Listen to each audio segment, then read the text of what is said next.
Hello everyone, UP PCS current update में एक बार फिर से आपका स्वागत है। मैं हूं गीतांजलि शुक्ला और आज की महत्वपूर्ण खबर है। अभी हाल ही में प्रधानमंत्री नरेंद्र मोदी को नॉर्वे के सर्वोच्च नागरिक सम्मान से सम्मानित किया गया है। इसी के ऊपर दरअसल ओस्लो में प्रधानमंत्री मोदी को मिला है grand Cross of the Royal Norwegian Order of merit, जिसे नॉर्वे के सर्वोच्च नागरिक सम्मान के रूप में जाना जाता है। नॉर्वे के इस सर्वोच्च नागरिक सम्मान से भारत की वैश्विक प्रतिष्ठा को नया आयाम मिला है।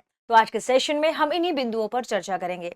प्रधानमंत्री को नॉर्वे का सर्वोच्च नागरिक सम्मान प्रदान किया गया, जो ओस्लो के राजा, या आप कह सकते हैं ओस्लो में वहां के राजा हेराल्ड वी ने प्रदान किया है। ये नॉर्वे के राजा हैं।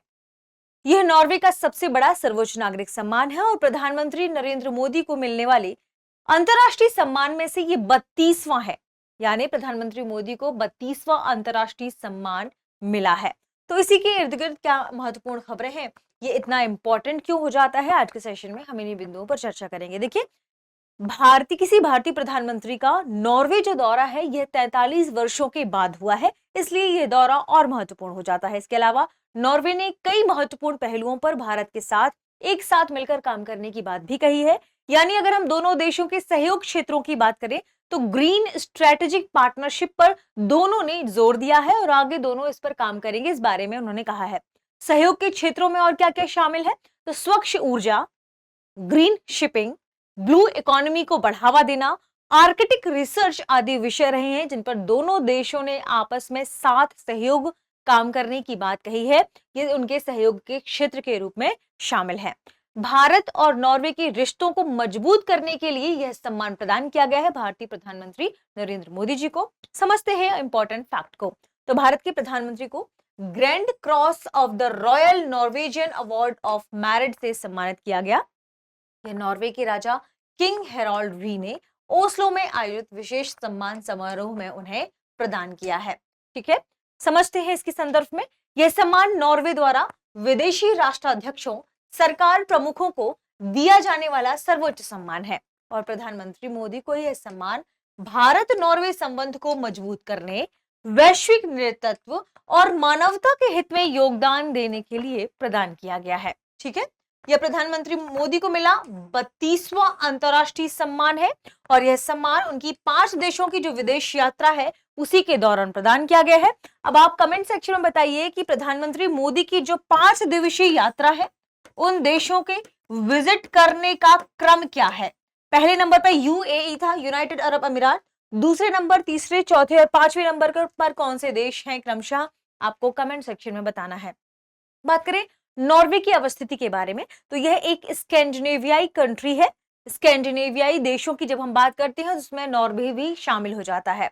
जब हम खुशहाली देशों की बात करते हैं, ऐसे देशों की बात करते हैं जहां का जो नागरिक है, जहां की जो जीवनचर्या है, जीवन शैली है, वो उत्कृष्ट कोटि की है, तो उसमें नॉर्वे का नाम आता है।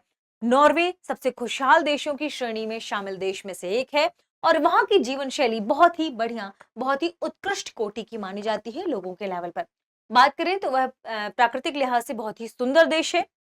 ये कहां पर स्थित है, तो जब हम ग्लोब की बात करते हैं और उत्तरी ध्रुव की बात करते हैं तो नॉर्वे उत्तरी ध्रुव के नजदीक स्थित देशों में से है। ठीक है, यूरोप के कुछ ही देश हैं जो उत्तर क्षेत्र में स्थित हैं और उनमें से एक नॉर्वे है जो ग्लोब में जब हम देखेंगे, ठीक है, और यह है नॉर्थ पोल, यह साउथ पोल, बीच में है विषुवत रेखा, यह यूरोप, और यूरोप नॉर्थ पोल के नजदीक हो गया नॉर्वे। तो नॉर्वे की खास बात क्या है कि यहाँ पर कई ऐसे क्षेत्र हैं जहां पर लगातार हफ्ते भर भी सूर्यास्त नहीं होता, ऐसा प्रतीत होता है। कई बार ठंडी के समय में जब हम नॉर्दर्न लाइट की बात करते हैं ना, वो नॉर्वे में देखने को मिलती हैं और सुंदर दृश्य का, ये आप कह सकते हैं, एक समूह वहां देखने को मिलता है। तो नॉर्वे की ये खासियत है, नॉर्वे बहुत सुंदर देशों में से एक है। कहां पर है, उत्तर यूरोप का एक देश है। जो आपको ये ग्रीन कलर दिख रहा होगा, ये है नॉर्वे।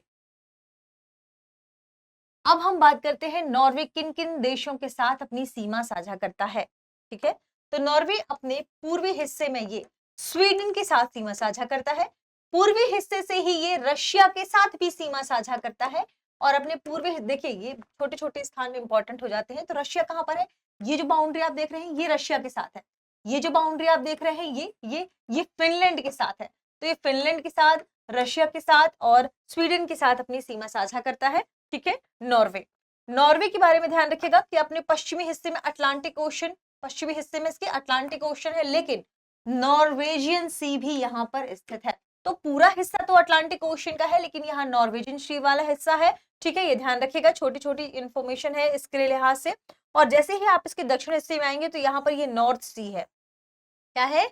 नॉर्थ सी है। ठीक है, तो नॉर्वे से संबंधित कौन सी महत्वपूर्ण चोटियां हैं, कौन सी छोटे छोटे आसपास झीलें हैं, ये आपको कमेंट सेक्शन में बताना है। आगे बढ़ते हैं और देखते हैं कि और किन क्षेत्रों में दोनों देशों के बीच में आप कह सकते हैं सहयोग के क्षेत्र रहे हैं। तो नॉर्वे और भारत दोनों ने अपने संबंधों को और बढ़ाते हुए, इनका महत्व दर्शाते हुए, दोनों के बीच कई विषय पर सहयोग रहा है, जैसे हरित ऊर्जा, ब्लू इकोनॉमी, समुद्री सहयोग, आर्कटिक क्षेत्र में सहयोग, तकनीकी निवेश, जलवायु परिवर्तन, और दोनों देशों ने इन सभी विषयों पर साथ में मिलकर काम करने की बात कही है।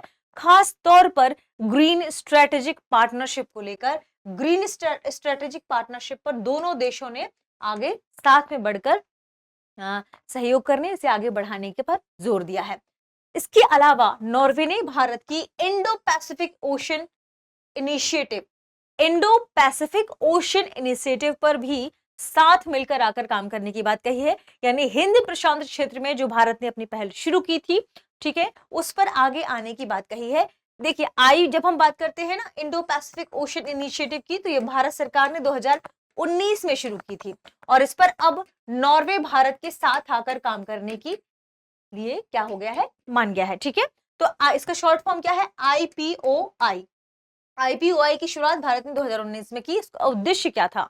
समुद्री सुरक्षा बढ़ाना, समुद्री संसाधनों का सतत उपयोग करना, ताकि सस्टेनेबल उपयोग के माध्यम से उसे आने वाली भविष्य की पीढ़ियों तक आगे लेकर जाया जा सके। समुद्री व्यापार को सुरक्षित बनाना और हिंद प्रशांत क्षेत्र में सहयोग करना। आप सभी जानते हैं, जब हम इंडो पैसिफिक क्षेत्र की बात आते हैं तो यही हिंद प्रशांत क्षेत्र है ना, और भारत का ये मान लीजिए दक्षिणी हिस्सा है। तो यहाँ पर क्या है? हिंद महासागर, और इस रीजन पर क्या है? प्रशांत। तो हिंद और प्रशांत रीजन में समुद्री सहयोग को बढ़ावा देने के लिए, इसके सस्टेनेबल यूज के लिए इसे इंडो पैसिफिक ओशन इनिशिएटिव शुरू किया गया था, और इसी में भारत के साथ अब नॉर्वे आकर काम करने वाला है, साथ में सहयोग देने वाला है।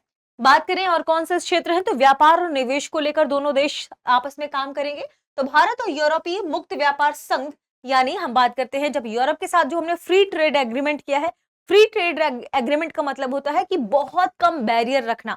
हमारा अगर कोई सामान उस देश में जाता है तो वहां पर बैरियर, वहां पर टैरिफ बहुत कम रखे जाएंगे, अमूमन फ्री रखने की बात कही गई है। इस समझौते में क्या है? अगले 15 वर्षों में भारत में लगभग 100 अरब डॉलर का निवेश लक्ष्य रखा गया है। इसके अलावा लगभग 10 लाख रोजगार भी इससे सृजित होने का लक्ष्य है। एक और क्षेत्र है, वो है आर्कटिक रीजन।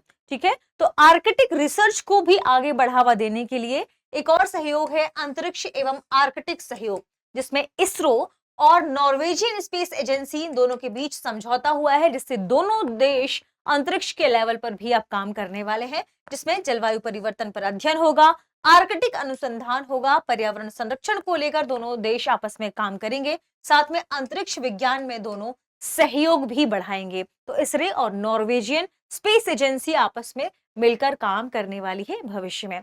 तो प्रधानमंत्री नरेंद्र मोदी का स्कैंडिनेवियाई कंट्रीज में जो दौरा हुआ है वो काफी सफल माना जा सकता है। आगे बढ़ते हैं और देखते हैं हमारे प्रश्न को। प्रश्न क्या है? प्रधानमंत्री नरेंद्र मोदी को नॉर्वे द्वारा कौन सा सर्वोच्च नागरिक सम्मान प्रदान किया गया है? Option A, Order of the Polar Star. Option B, Grand Cross of the Royal Norwegian Order of Merit. Option C, Legion of Honour. Option D, Order of the Rising sun.